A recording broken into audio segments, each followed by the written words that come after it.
Hey everybody, this is the American Nightmare, Cody Rosen, and you are listening to the Baby Faces on iHeartRadio.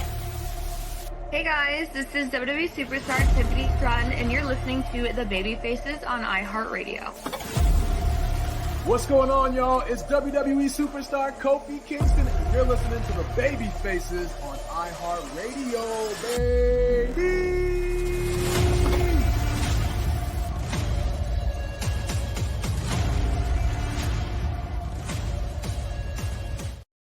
That's right. You hear that music? That means we are back, but it's just only me piloting the episode today. This is the Baby Faces podcast only on iHeartRadio and your free iHeartRadio app powered by 97.5 WAMZ, Kentuckiana's #1 for country. I'm your host, Austin on air. We're missing our guy, Billy the Kid, today. He's really busy during the week, so we were able to get a special guest on this week, and Billy's a little hard to get a hold of, especially when he's doing all the music creating, and he's taking care of like 30 different stations right now. Plus, he is also a high school football coach too, so as we're creeping up on that season, Billy's a little bit hard to get hold of here on the weekday, but I hit him up earlier this morning, and he said, Austin, you can do this. You could do this yourself. You've done this before, buddy.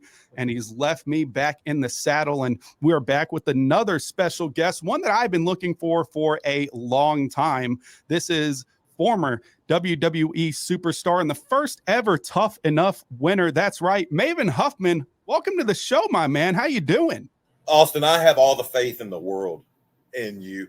And I think Billy, I don't think Billy would have left you in the driver's seat if you weren't able to pilot this ship. Sure. So I believe in you, and I'll be perfectly honest with you. I'm glad he's not here. I'm glad I'm here with the wrestling fan. Now, Billy, when I meet you at a later date, I'll say the exact opposite. I'll be like, of course. I didn't think Austin would ever leave, but for today, I'm happy that it's just me and you, my friend. I'm great. How are you today?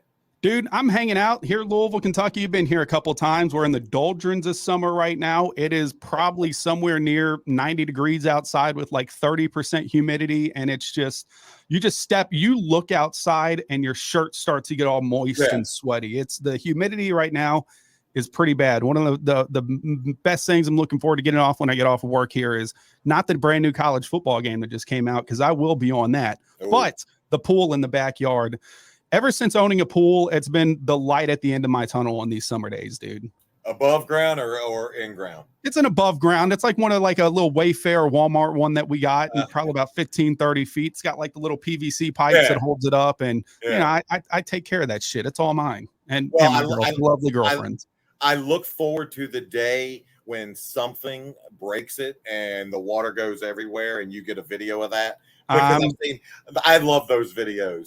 All right, I got to ask you before we get going talking rap. Ask me anything. So because I'm Southern myself. Okay. But I noticed you say Louisville.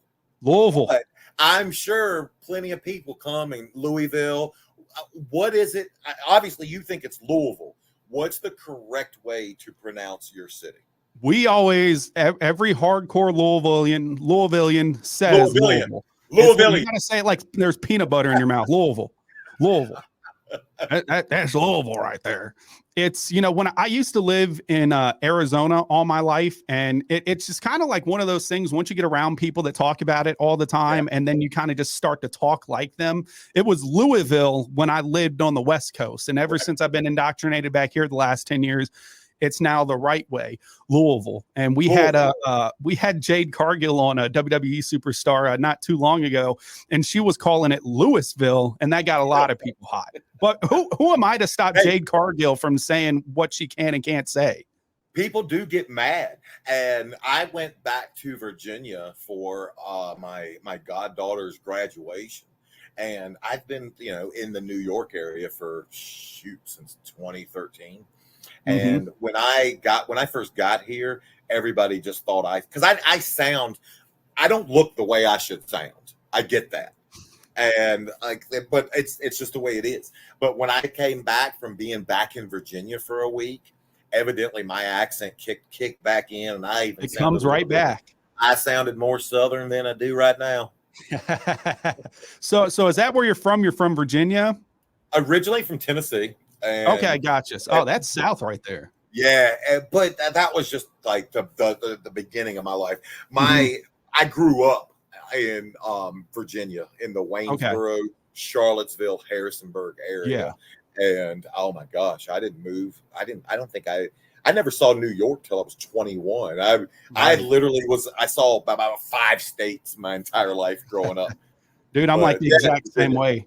I didn't go Yeah. to New York until about 2022 was the first time I ever been to New York, and still probably one of my favorite cities to, and this is just New York City, like Manhattan, and Yeah, probably it one of my is. favorite places to ever visit. I don't know why, Uh, just something magical about it. Now, someone like you you just kind of been around it the whole time. Everyone always kind of seems fed up with it, but me, a little small city boy, and I feel like Louisville not tries so much, but like it wants to be it sort of wants to be Chicago, and Chicago's sort of like mini or New York, and they're just trying to have that metropolitan area to kind of make it get big city feels. But once you get to a huge city, it baffles me, dude. The skyscrapers, and I'm just a tourist anyways. My girlfriend's already been there a few times. I want to go check out the 9/11 thing, the Statue of Liberty thing, and she's like, no, let's get away from the touristy stuff. But dude, that's Times Square. I see that on SNL. I see this on this movie. I'm just boom. Yeah, New Yorkers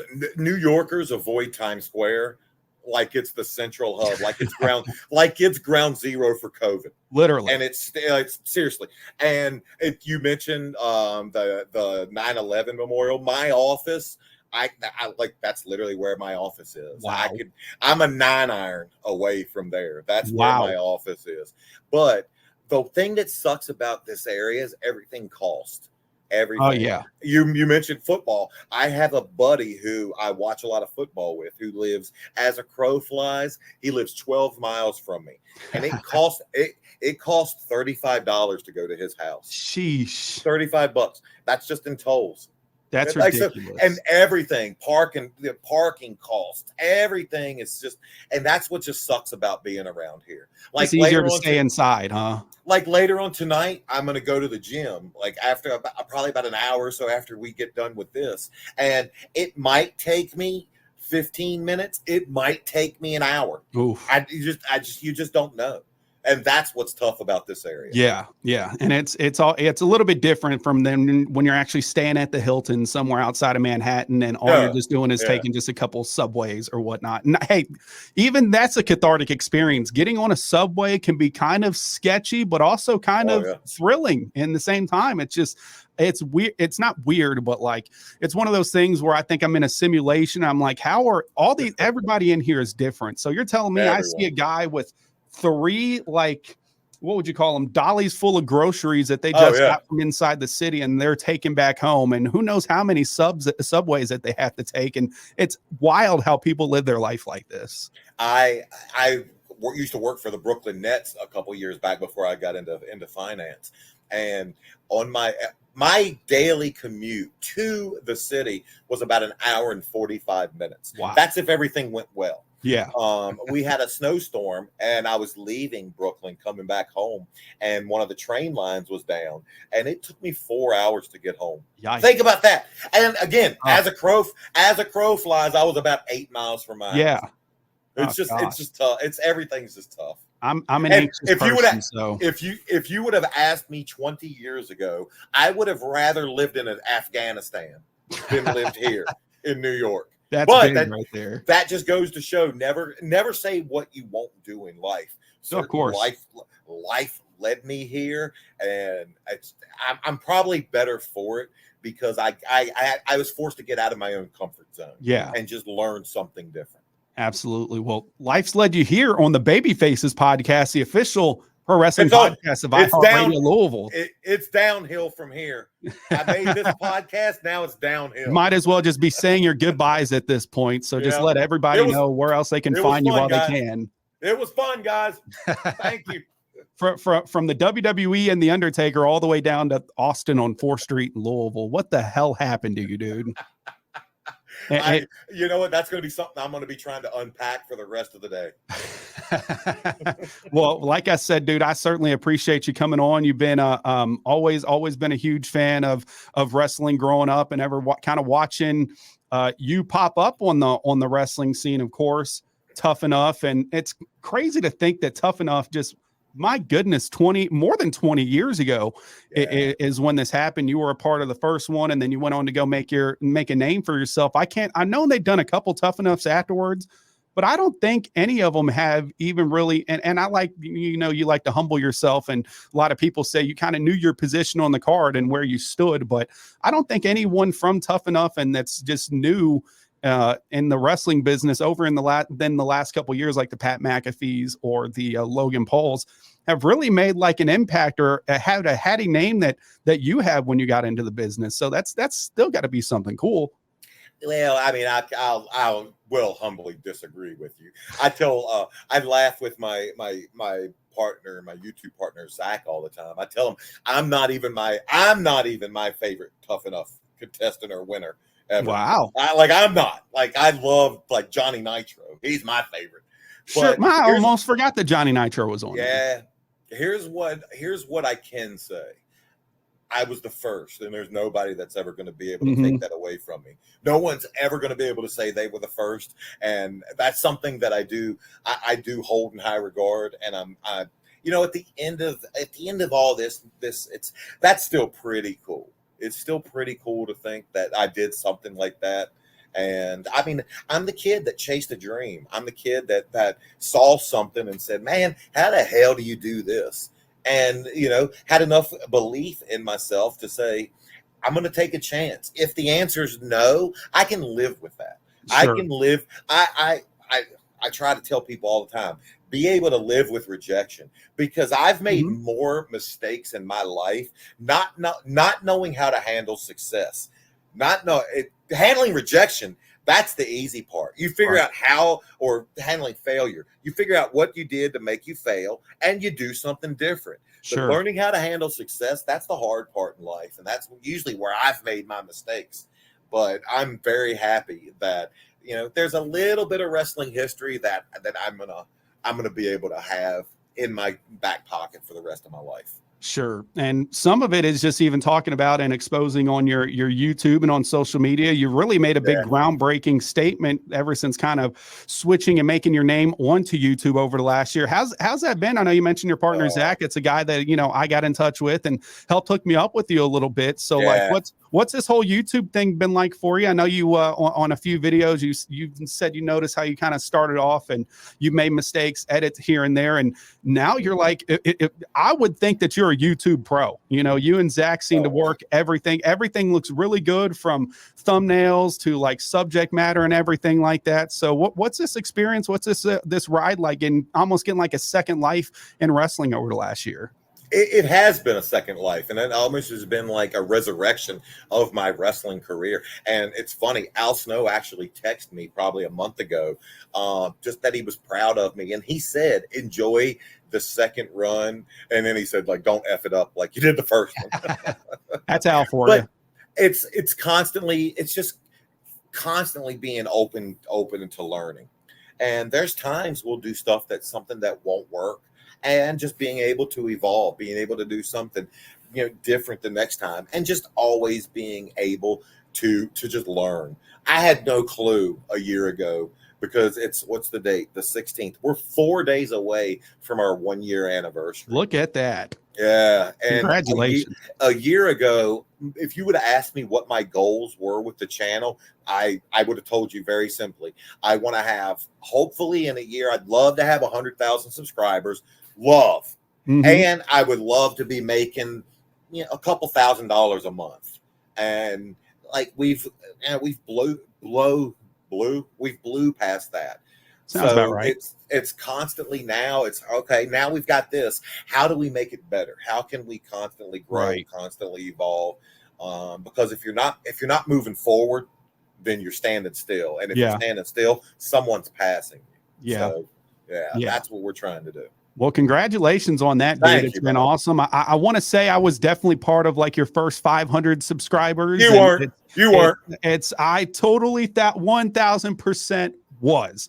Okay. I'll somehow be able to pull out the receipt. I even remember texting one of our fans on the show, a huge hardcore fan, Marcus.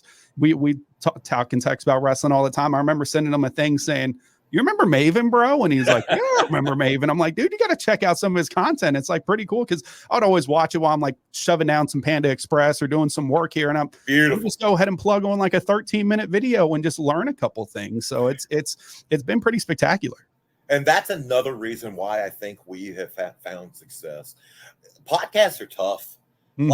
Like the people out there, like the Kevin Nashes who puts an hour out, and the Conrads and all those people. Yeah, that's tough to do an hour and to do it consistently. Yeah, that's another reason why what we give anywhere from around 8 to 25 minutes of bite size morsels of knowledge that hopefully people didn't have going into it.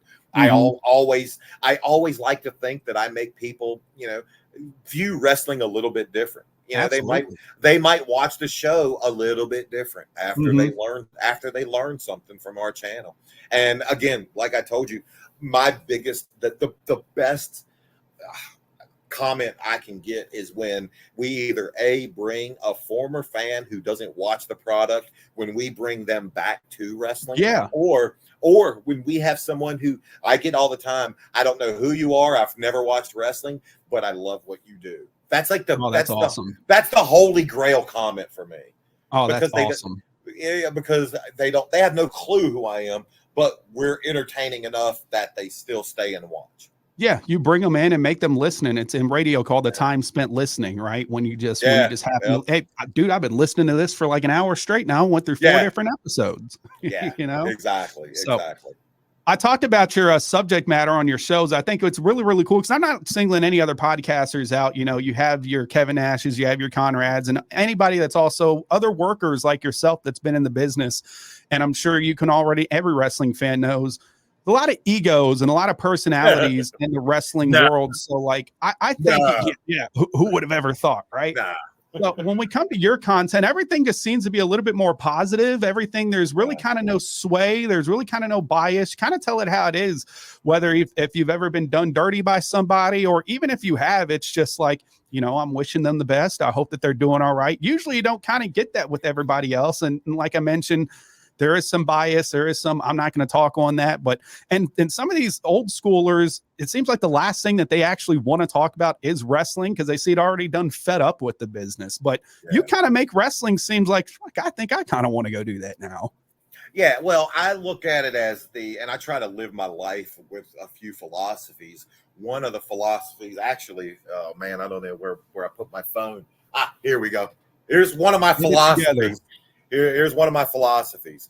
Never let someone waste your time twice for a visual audience right there. That's one of my philosophies right there. And another one is how someone feels about me, whether they like me or dislike me, or if someone's saying something bad about me, it's none of my business. Yeah. I'm not gonna be able to change their mind. Sure. Let them think whatever they want. They're not gonna move my needle either up or down. And I just don't care. When we started, I told Zach, I was like, there's a couple things I want to adhere to. I'm not going to be the guy that's burying everybody. That's just not my personality. Yeah. I view everything I was able to do in wrestling as a luxury. It's just, I was fortunate to be there. Yeah. There was no privilege. I didn't it's not like once I won Tough Enough, they guaranteed me a specific shot and someone held me back. No, if anybody held anybody back, it's me holding myself back. Sure. So I'm not going to get on the channel and bury anybody. Being in that industry, and I told this to Taker when I was sitting with him, and there's not many things you could probably tell Taker and have him be like, I've never looked at it that way. But I said this. I said, at the time I was there was probably, and tell me if you agree with these numbers, I said there was probably about 60 men that had this job of being a traveling wrestler with the WWE and WWF. That's pretty cool. 60 people in the entire world have this job, and I was fortunate enough to be one of them. Yeah. How am I going to be bitter about that? Sure. Like that's to me, that's cool odds. And another thing, I'm not going to, along with not burying other people, I'm not going to tell other people's stories. I'm not going to get on Yeah. there and be like, yo, all right, so the Booker T and Batista fight backstage. Here's what happened. Right. It's not my story to tell. Right.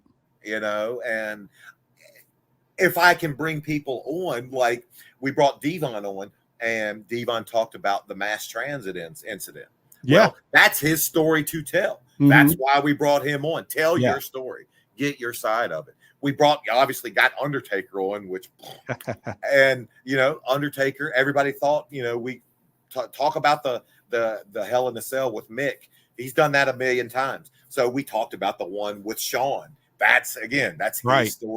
his story to tell. So that's again where we're just trying to be a little bit different with what we do. Yeah. I'm not saying I'm not saying that I disagree with the way others do their channel. Sure.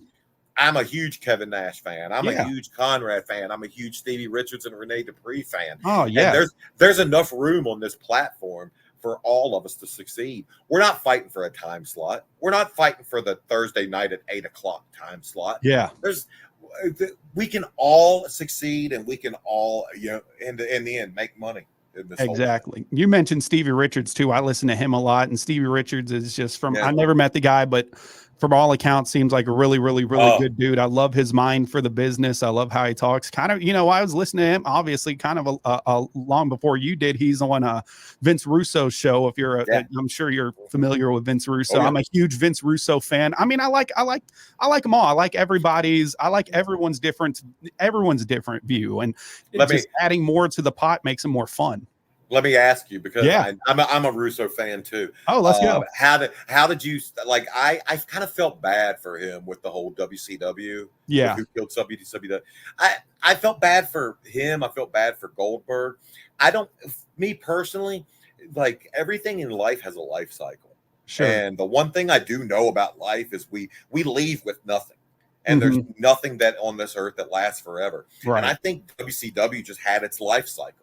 Sure. I don't think it was Kevin Nash or Scott Hall or Bischoff taking money that killed it. Right. I don't think it was Bill Goldberg. Goldberg was what they created. And the same with, I don't think it was Vince Russo. I think it ran its course and it's had its life cycle. I agree. What do you think? I agree. I watched that. You know, the Vice usually does a really good job at doing stuff like that. And I know that they even had a book not too long ago with the death of WCW, and Vince Russo's face was just kind of plucked up on it. And for whatever reason, he's been a whooping stick over like ever since he's been done with wrestling of something bad happens and let's just blame Russo, or you with the benefit of hindsight now, and we just go see something like a clip of old wrestling that was silly. Oh, that's Russo. And you know, you have people like Jim Cornette. I like hearing some of Jim Cornette's stories. That's really fun. But you know, when I hear him talking about pissing on people's graves, and it just, at the end of the day, it's wrestling. It's a television show. It's supposed to invoke reactions. And these are humans that are from everyone involved, from the talent working, from the producers, from the people on the behind, from the writers. So you just have a swayed opinion of this guy because he didn't write your favorite wrestler to win this match, he's really easy to pick at. And I love the New York accent. I love the bros. I think it's fantastic stuff. And shout out to him. We follow each other on Twitter. I've reached out to him a couple times and I said, hey Vince, I just want you to know that I don't think that you had part in, you know, any of this. Of course, dude, the whole WCW, it could have been a collaboration of everybody. There was just, you know, which it was.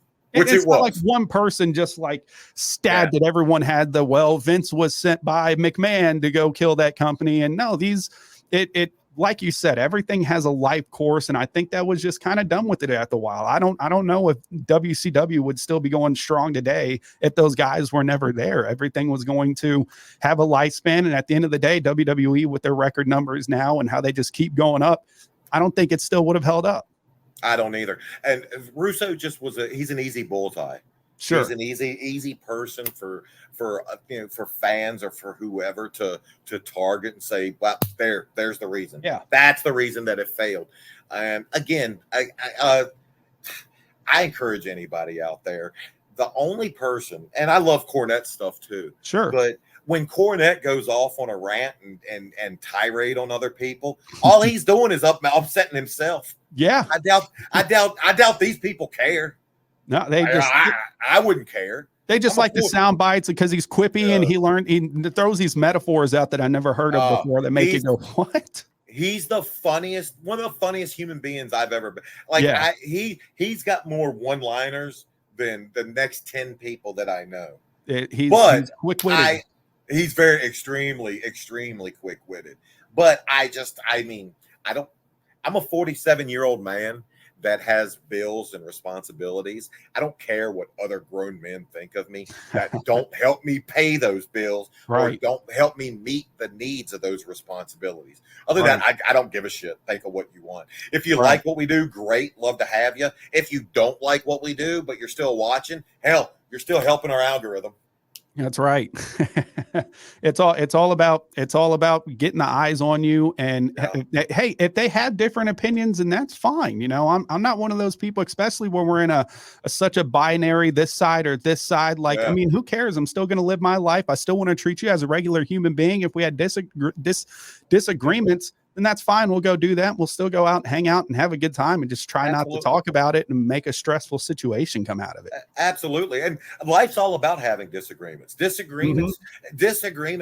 being able to see things from two different sides is how you get to a good result in the end. Absolutely. I don't want to have someone that agrees 100% with everything I say.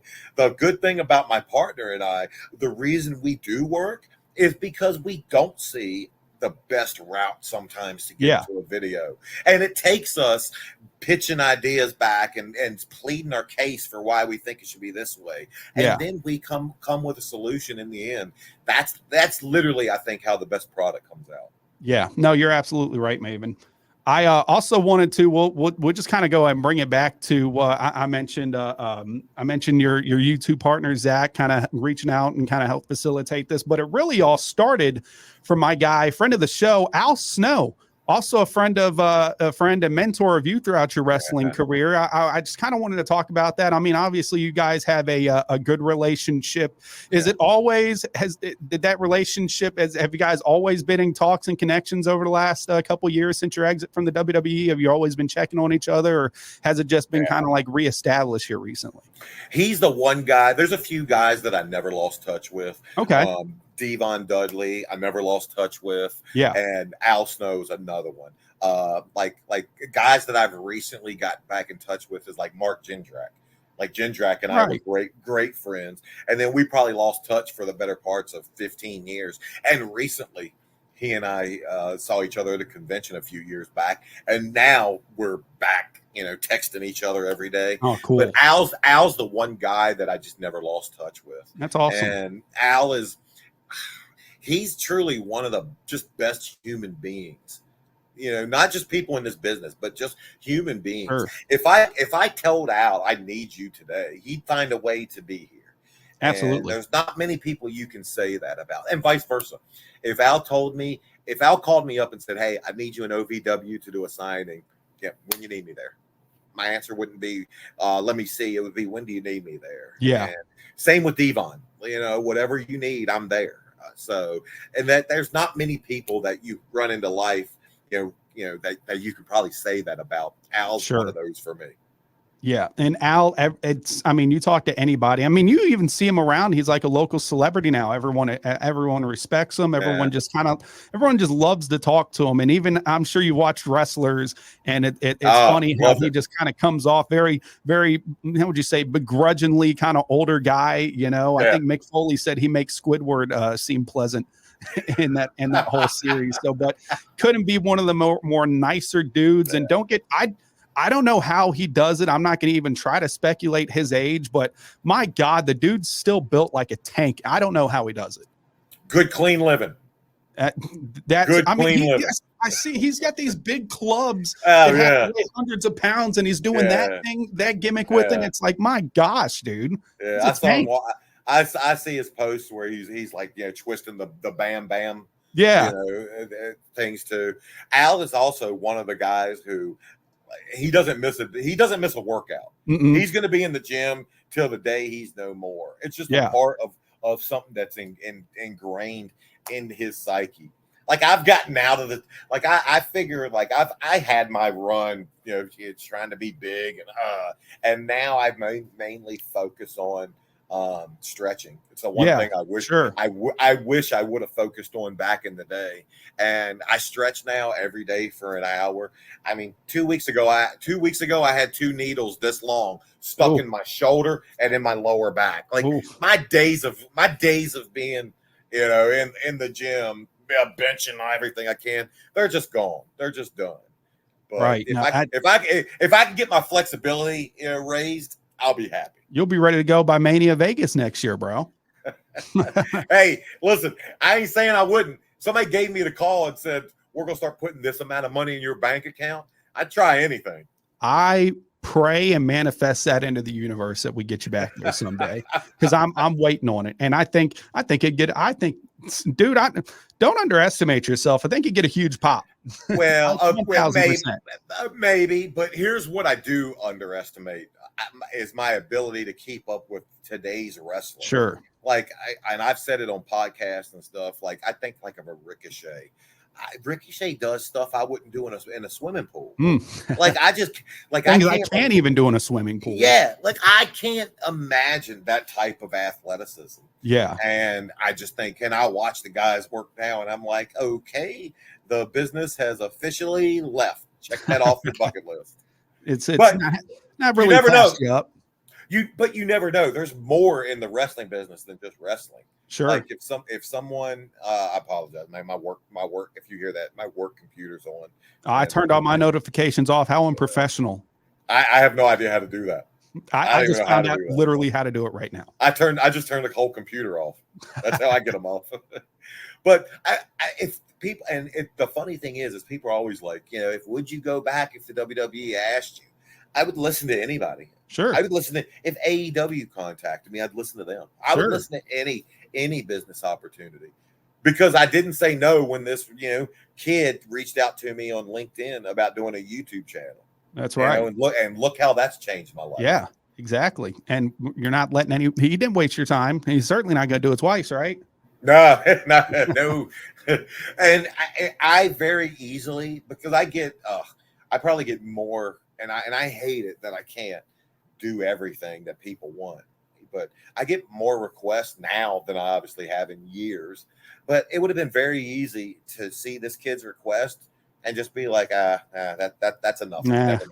Right. But look at what I would have missed out on. Sure. Exactly. Well, I'm glad shoot or shoot, right? You know, you miss 99% of the shots you don't take. That's what Wayne Gretzky said, I think, or Michael Scott, one of the two. Now, how 99? How not 100? I'm not good with math. I don't know. I didn't make this thing up. I'm just one of those people that search motivational posters and I just go with that. All right. I'm not questioning your math skills. I'm definitely not questioning your math skills. Well, 2 + 2 = I don't know. I don't have. I that's what I got my fingers for. Once they started throwing the alphabet into math, that's when I checked out, bro. I said no. Yeah, thank you. yeah, and parentheses. Yeah. Please excuse my dear Aunt Sally, not for me. I kind of want to get it back a little on, I guess, sort of tie into OVW Al Snow in a little way. Obviously, Al Snow, one of the most notorious trainers of just wrestling history. And we had the American Nightmare WWE Undisputed Champion Cody Rhodes on about a month ago. And he says he's always going to bang the drum for Al Snow being the one that trained him, 4400 Shepherdsville Road. You got Al Snow back when they were launching the reality show Tough Enough. And what was kind of like that journey for you when you got in? Like, were you really, I know you were a fan, but did you really kind of understand what you were getting into and the sort of backstages like that? I mean, you're meeting guys like, you're meeting guys like Bill DeMont, and you're meeting guys like Al Snow, these larger than life characters.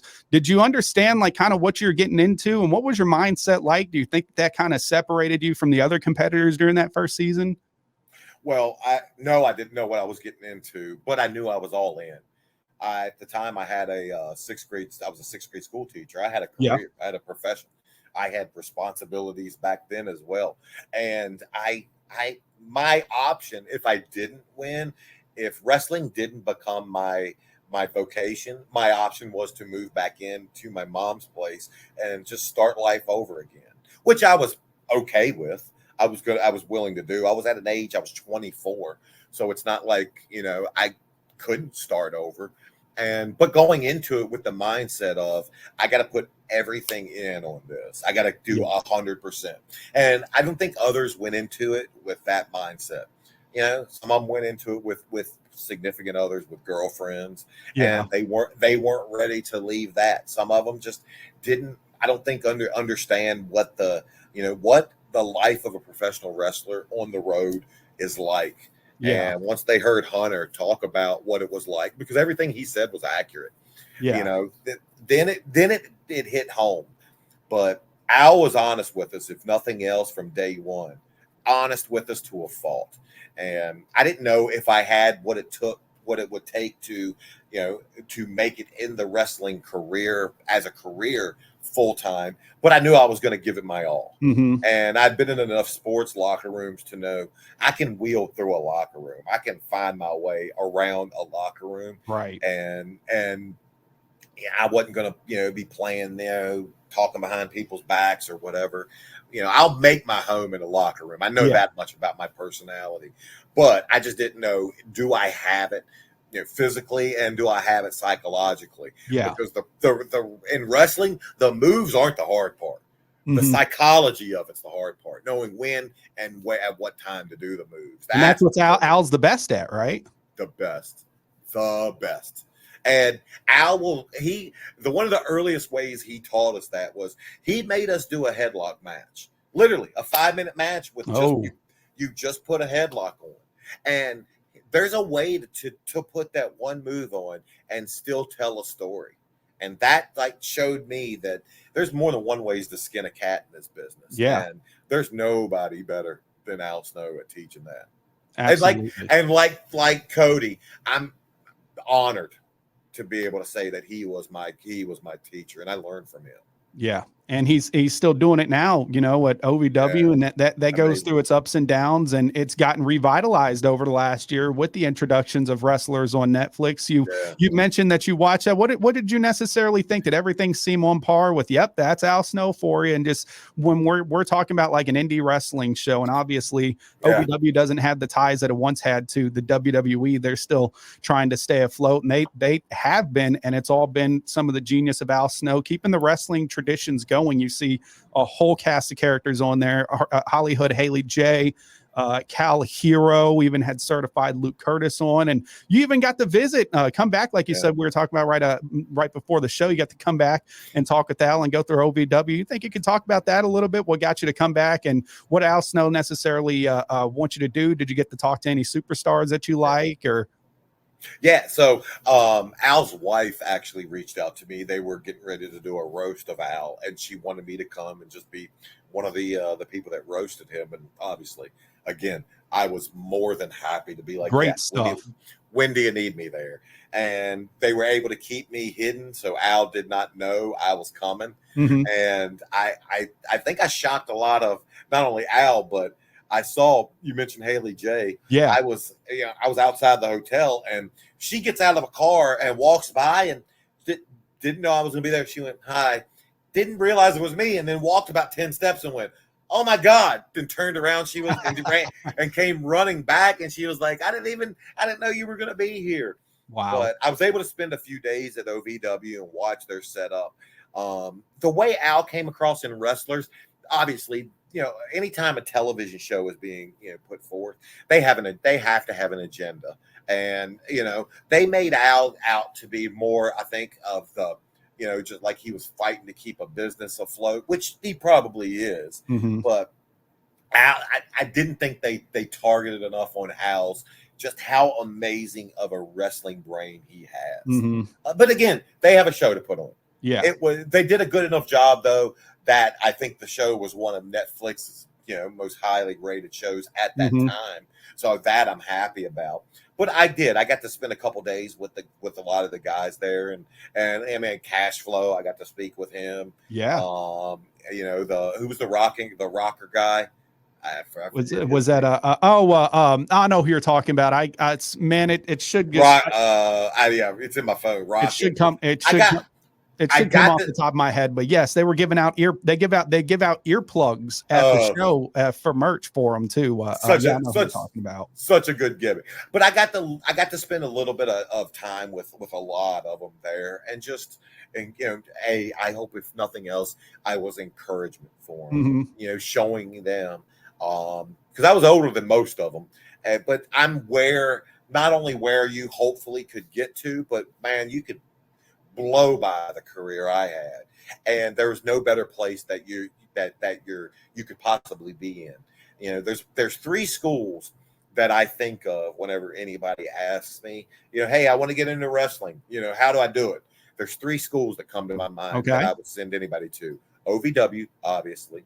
And I don't mean the developmental territories. Obviously, if you get to the developmental down in Florida, you're hired. You're hired. You're where you want it. But the schools is OVW. Then I think of Booker's ROW in Houston and what Booker's doing. And then I think of in this area, Creative Pro with Brian Myers. I mean, from Creative Pro, he's the one that trained MJF, and he's just those 3 schools do it the right way.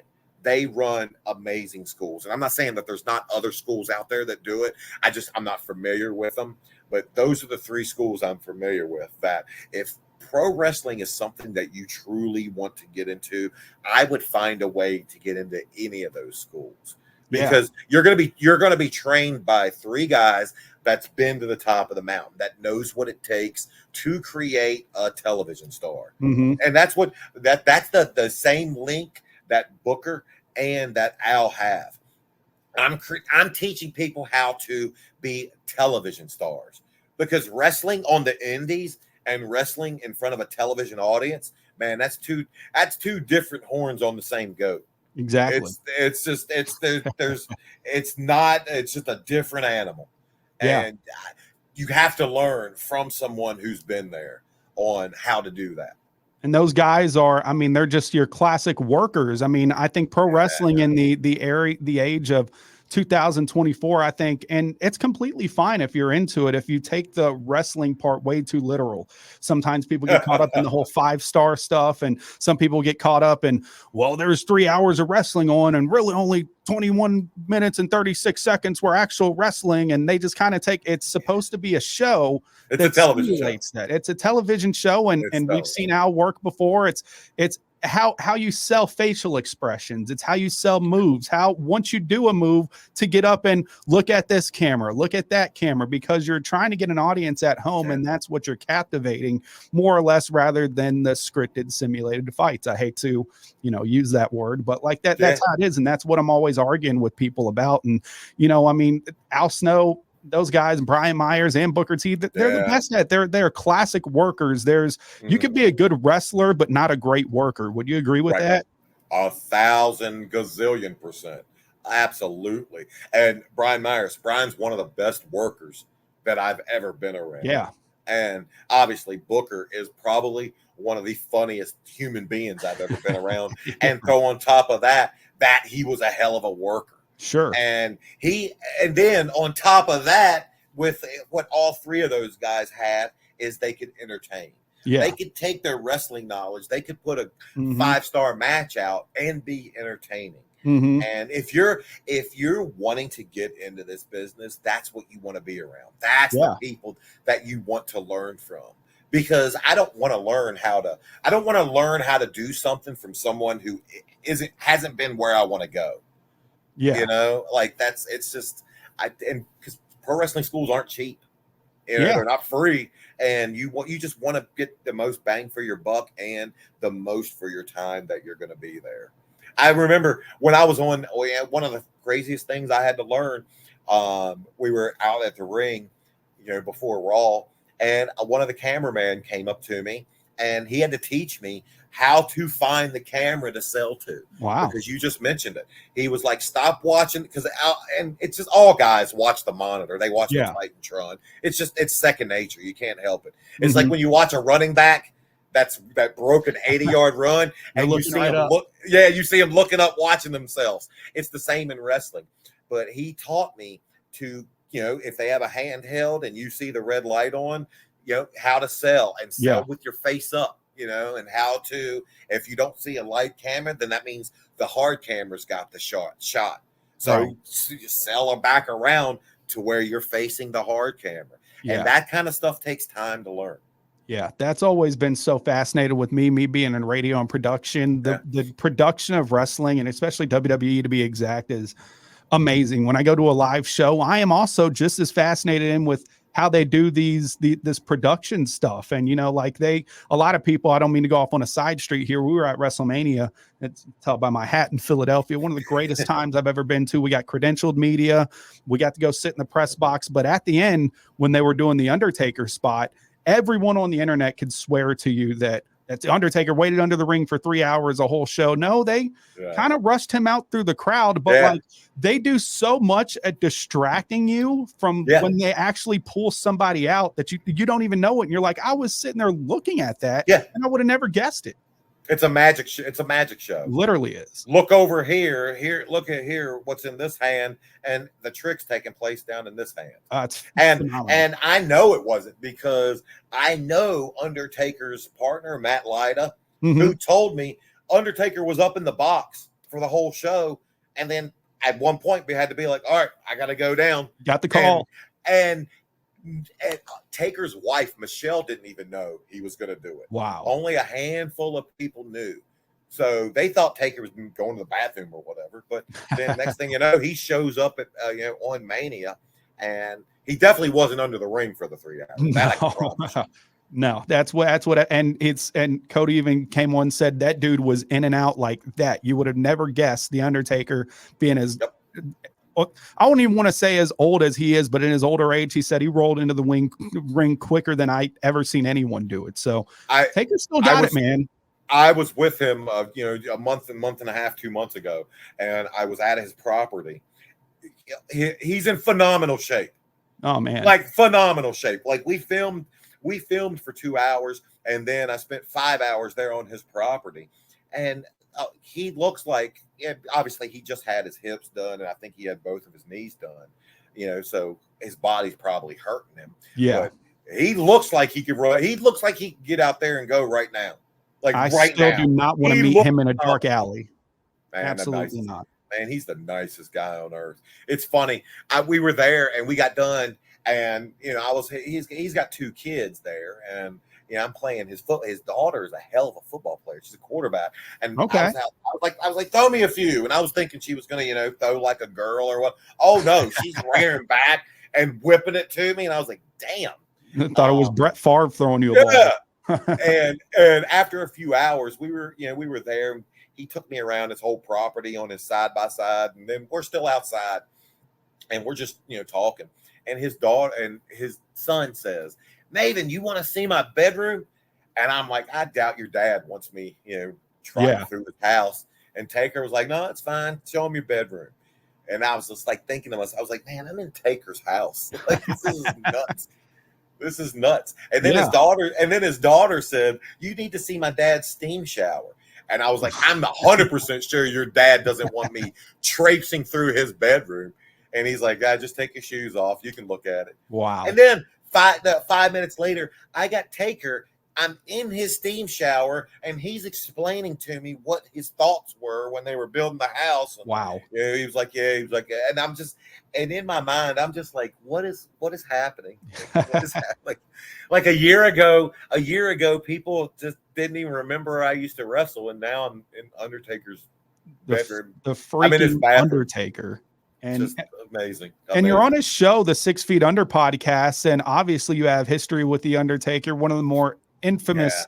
I don't know how, is it infamous, famous? Which one's bad? I to me, they're both the same, but you had this famous moment with the Undertaker, that Royal Rumble where you kicked his ass right on out, and it can't be explained too much. You guys can go back on the Maven Huffman YouTube channel. He's got several videos where he talks about it, how it was all conducted, and how you were basically hand chosen by him or Shane McMahon basically to do that. And now it's almost kind of full circle. You're around with them on his podcast, and especially when Undertaker's always protected his character, right? And it still seems surreal today that he's kind of breaking the fourth wall with podcasts when 20 years ago, like he only wore black when he is outside, or he wouldn't even like to expose that side of the business. But that had to be really, really cool for you to be there and just kind of be boys with him. You know, that seems, especially they were doing a good job that year of making Taker just seem like an absolute unhinged dickhead. And you did a good sell for him by taking that ass whooping. Well, I'll tell you what, the world needs to see this side of Mark Calloway, because he is one of the, not only most gracious people from this business, but he's just one of the most entertaining. We were out and we had dinner the night before we started everything, and it was, Taker, Midian, Godfather, me, Chris Van Vliet, Zach, my partner, and a few other people that work on Taker's side for his channel. And after the restaurant cleared, Taker starts telling stories, and it was like when you were in kindergarten and your teacher was holding up the book, and reading the story, and like everybody's getting on the carpet, getting close to him. Indian style, legs crossed. Yes, that's how great of a storyteller he was. Yeah, and it would be a sin if his partner Matt Lyda did not talk him into showing this side. Yeah, because two things can be true. You can still be a fan of the Undertaker and what he accomplished, and appreciate Mark Calloway for telling his version of his career. Yeah, because it's just unlimited information that he has to give. Like, I apologize to my partner all the time, Zach. I'm like, man, like there's like we have a shelf life on the number of stories I can tell, but he doesn't. Right. Like he doesn't. Like it's unlimited. I've always wanted to just like, and it always seems, I remember him on Stone Cold Steve Austin's podcast about a couple years back, and they toasted with some whiskey, and just the mark in me is like, my gosh, him and Steve, they just seem like two dudes that just kind of want to tell stories now that they're kind of out. And a person like me would love to hear that kind of stuff. So I hope one of these days I get to meet and talk to Undertaker, because I will probably be his favorite. I would sit down, shut up, and let him talk for hours, dude, because I would just love to hear that side. The funny thing is when I got to his studio to do his show, to do 6 Feet Under, he made me, you see me holding the whole time, I'm holding a blue like drink. Yeah. And he told me beforehand, he's like, I'm gonna make you a cocktail. And what I'm gonna be like, no. I'm like, oh, okay. Yeah. And it actually was good. Really? Yeah, it was damn good. Look at it, the down under cocktail, right? That's but it's just like cocktail again. And it's funny because I know people are like, why is Maven and the Undertaker together?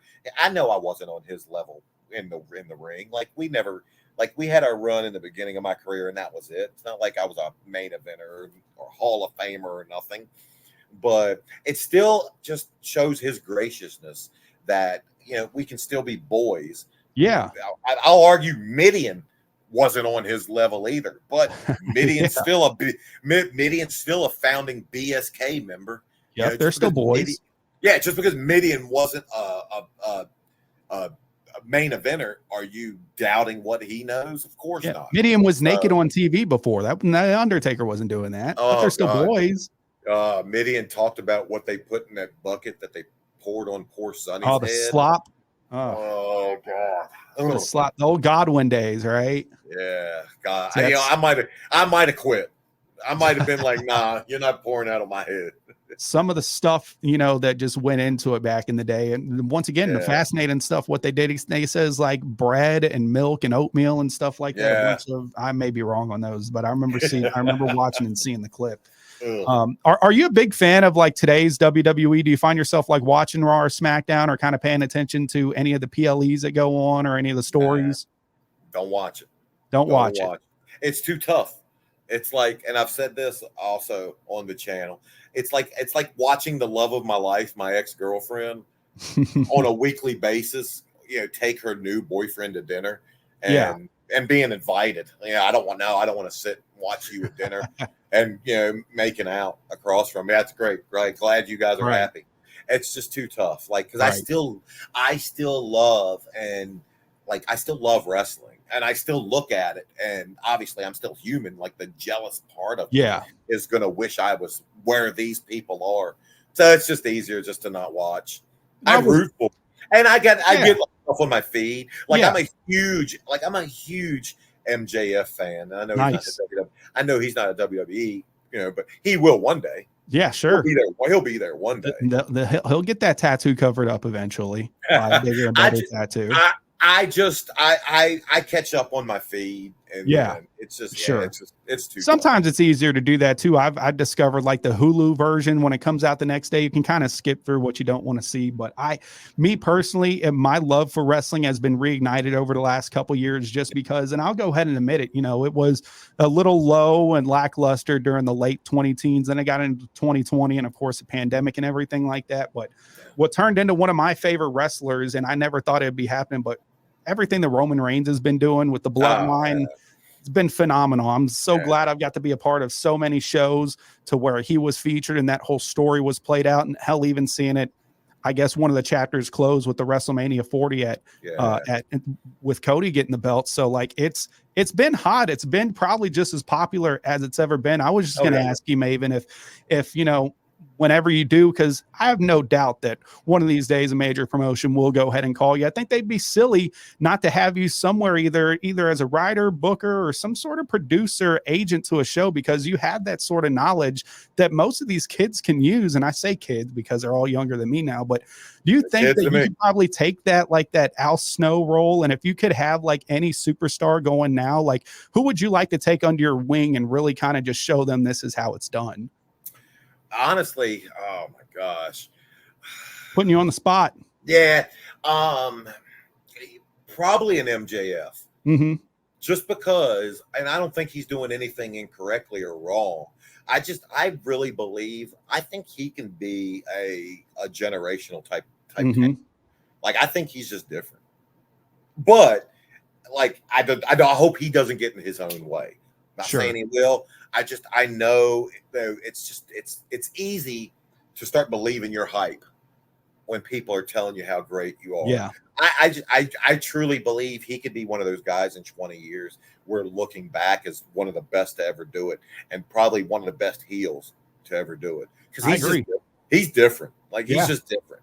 Like he cuts a promo and people literally are like, man, was he being serious? Yeah, and he pisses people off. Yeah, and that's an art. And that's an art. Yeah, so, I think but like you also phenomenal.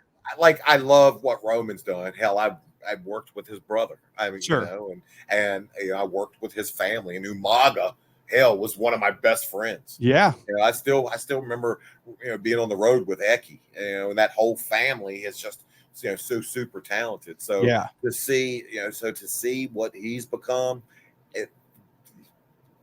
But look at the guy. The guy literally looks like if Central Casting. He looks like if Central Casting said we need a professional wrestler champion. He looks like who you'd pick. He looks perfect for it. Absolutely. And you mentioned Umaga, and I know you've mentioned your big friend of Eki, and the amazing person when he was he was still with us. But when you're kind of going around during the promotions, and especially down there with Booker T, you got to meet his son Zilla, right? Yeah. And that kid's another one. Okay, there's the one I would take under my wing. There's awesome. Zilla. Shout out to Zilla. We hope to have him on the podcast soon. Because, and trust me, all the talent in the world, again, same. I hope he doesn't get in his own way. Right. I just hope he doesn't get in his own way, because he literally has the world being ready to be handed to him like this. And, absolutely. And he's doing great stuff. Yeah. And super talented. Just amazing talent, and can work, can go just like his dad. Yeah, he's got the Samoan spike now, where he jumps up and does like a super spike now, and the guy, he looks the part, he plays the part, he sounds like it, and to me, that's all it is. The wrestling can come afterwards. So if I can put you up or on a what's the old Vince McMahon, put him on a marquee, pal. It looks exactly like that's where he belongs. So we're rooting for him. I hope that everything's played out so far right now with what the WWE is doing with the Samoan dynasty, the bloodline, where I can only imagine that he's going to get a piece of the pie sometime. He's around the right guy too with Booker. Yeah. Oh, Like absolutely. yeah, there's no one better that he could be around. Booker, because Booker, and when I was there, Booker was telling me, he's like, man, I got to tell these kids, I'm not your friend. Yep. I'm trying to get you prepared to be, Sure. to get where you need to go. And sometimes that includes hearing some hard truths. Yeah. So yeah, he's another one.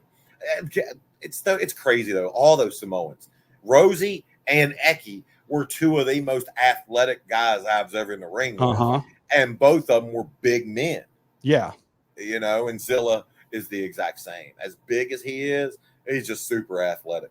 Yeah, I'm excited to see where that takes him. And like you said, he's under real professional worker. He's under real guidance. And hell, if we want to talk about the territories and Houston, and that's wrestling country down there, dude. So that's just he should be able to excel. Yeah, and he's in front of the right person. Absolutely. Well, dude, I feel like we can just keep on talking for hours. We were just joking about how Al Snow can rant for a little while, but trust me, my co-host Billy always has to cut me off. And sometimes I think I scare off some of the WWE people because I just want to keep talking. I'm just fascinated with it. But that just means you're passionate. I'm just exactly. And listen, they know I'm a mark, so they don't mind it. And here in radio, I do a lot of country music stuff too. So I'm always hooking people up with tickets and meet and greets and stuff. I'm more willing to give out the experiences to people who I see actually care about it. So it looks like that's kind of reciprocated with me. Well, Maven, since you had this life-changing platform of coming on the Baby Faces podcast on iHeartRadio, is anyone that you'd like to shout out? Maybe tell people where they can go buy some merch, wherever they can check you out on social media. My social media platform consists of my YouTube channel, which is my most important, and my Instagram, which I have to drive people to the YouTube platform. That's right. Both of them are just under Maven K Huffman. Check it out, man. We have a new video coming out every Friday, and we're about to actually start a membership side where we're going to put some extra videos out. Zach and I are going to do a weekly just recap. Nice. It's going to be pretty cool because one of the things I don't get to do is answer questions, and I want to have something where I can answer questions. And there's just some videos that I think only the hardcore fans want to see, and a membership platform will be perfect for that. So expect that coming soon. Absolutely. You heard it from the man first. I'm excited to see what other kind of content you have coming out. Like I said, I've been a fan since the start of the show, and I'm looking forward to seeing what goes along with it, and especially looking forward to you possibly being back a part of WWE someday. Oh, that's Royal Rumble's in Indianapolis this year. Don't start that rumor because people will be like, he's coming back. I said, I'll listen to any opportunity. Absolutely. But I'm certainly not expecting it. Right. Well, wherever life takes you, dude, I'm glad that it brought you here, and I hope to see you. You're a fun mind. You're a great person to talk to, and I'm excited to see where this whole Maven Revenge tour kind of takes you. So it's going to be pretty cool. I am too. I've learned that life can end something at a moment's notice. So I'm trying to ride this as long as I can. That's right. Well, dude, hopefully if we ever get to do it again, we'd love to have you on the show. Love to shoot some shit. Cause dude, we can talk about so much more. And I would love the opportunity to do that again. Well, definitely will, brother. Thank you so much. And that was Maven Huffman. And this is the Baby Faces podcast. Make sure to follow us on all Instagram pages, social media. Everything's Instagram, Twitter, X, whatever you want to call it now. Instagram, X, Facebook, YouTube, TikTok. We're all on it. It's at Baby Faces Pod. You can see it on the screen right there. Go ahead and give us a follow, like, comment, retweet, whatever. And we appreciate all the feedback, everything all the fans have done for us in making this platform just grow a little bit more. And of course, we appreciate Maven for taking time out of his busy day to just come talk to us for a little bit. Maven, you have yourself a good day, bud. You do the same, brother. Thank you. Thank you, my friend. Take care, guys.